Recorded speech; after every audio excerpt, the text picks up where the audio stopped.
कालची जी घटना घडली ती अत्यंत निंदनीय बाब आहे। सगळ्यात महत्त्वाचं म्हणजे गुरुर ब्रह्मा गुरुर विष्णू गुरुर्देव गुरुर महेश्वरा अशा पद्धतीने गुरूंकडे पाहत असताना त्या गुरुनी एखाद्या विद्यार्थिनीवर अशा पद्धतीने अत्याचार करायचा। खरं तर आता माझ्या भावांनी खूप छान पद्धतीने म्हणजे काय आहे ते विश्लेषण करून सांगितलं, पण त्याहीपेक्षा सगळ्यात महत्त्वाची बाब म्हणजे मी सामाजिक काम करत असताना 2015ला या पवारच्या विरोधामध्ये माझ्याकडे एक तक्रार आली होती। त्यावेळेसही कानाडोळा करून त्यांनी ती तक्रार बंद केली। यापूर्वी त्यांच्या विरोधात अनेक तक्रारी आल्या, पण पैशाचा माज असल्यामुळे या तक्रारी दाबल्या गेल्या। आणि आज सगळ्यात महत्त्वाचं म्हणजे ज्या पीडितेने ही तक्रार दिली तिचं खरं तर खूप अभिनंदन करायला पाहिजे। त्याच्यानंतर पोलीस प्रशासनाचंही अभिनंदन करायला पाहिजे की कुठल्याही राजकीय दबावाला बळी न पडता त्यांनी ही तक्रार नोंदवून घेतली, त्यांच्यावर पोक्सोचा गुन्हा दाखल केला। याहीपेक्षा आता आम्ही सर्वजण गेले 2 दिवसापासून कालही आम्ही आरोपींना अटक व्हावी, जे आरोपी विजय पवार आणि खटावकर हे जे 2 आरोपी आहेत यांना अटक व्हावी म्हणून कालही आम्ही या ठिकाणी ठिय्या आंदोलन केलं। आजही आम्ही या ठिकाणी ठिय्या आंदोलन करतो। सगळ्यात महत्त्वाचं म्हणजे गोरगरीब पालक आहेत जे बीड शहराच्या आजूबाजूला असलेल्या खेड्यापाड्यातनं इथं येतात आणि त्यांच्या लेकरांना ऊसतोड करून मोलमजुरी करून लाख रुपये फीस भरतात। आज हे कोट्याधीश झालेले आहेत। शिक्षण माफिया म्हणून यांची एक आज नामांकित नवीन ओळख त्यांनी त्यांच्या कार्यातून ओळख करून दिलेली आहे।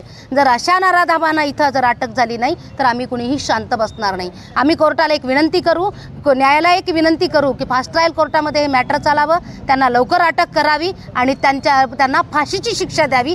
जोपर्यंत या सगळ्या गोष्टी होत नाहीत, सौम्यतेने चाललेलं 2 दिवसाचं आंदोलन उद्या याचा उद्रेक होऊ नये याची प्रशासनाने काळजी घ्यावी अशी आम्ही पोलीस प्रशासनाला विनंती करतो। निश्चितच याचा परिणाम विद्यार्थ्यांवर फार वाईट परिणाम होणार आहे, कारण आता 11वी 12वी म्हणजे जूनचं सुरू झालेलं वर्ष आहे आणि त्यांचं शैक्षणिक सुरुवातीचं वर्ष असल्यामुळं त्यांचं भावी वर्ष निश्चितच अवघड जाईल। त्यापेक्षा आता मी पालकांना सगळ्यांना विनंती करते, यामध्ये अनेक पालकांच्या लेकरांवर अशा पद्धतीचा अत्याचार झाला तर त्यांनीही आवाज उठावा आणि त्यांची फीस मिळवण्यासाठी आम्ही सगळे बहीण भाऊ रस्त्यावर उतरले। त्यांना त्यांची फीस जोपर्यंत मिळणार नाही तोपर्यंत आम्ही त्यांच्यासाठी प्रयत्न करू।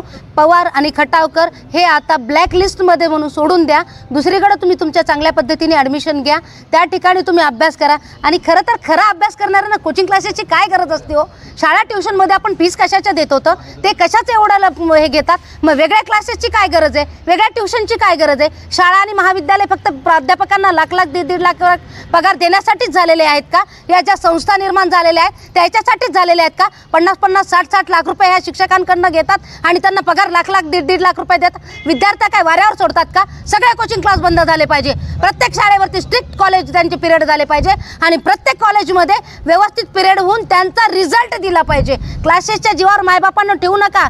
शिक्षकांनी जर शिकवलं नाही, शिक्षकांनी पिरियड घेतले नाही तर आमच्यासारख्या बहीण भावांना येऊन सांगा। प्रत्येकांना आम्ही तिथं जाऊन त्या शाळेला त्या कॉलेजला विनंती करू आणि व्यवस्थितरित्या ते क्लास चालू करू। ह्या कोचिंग क्लास बंदच पडल्या पाहिजेत।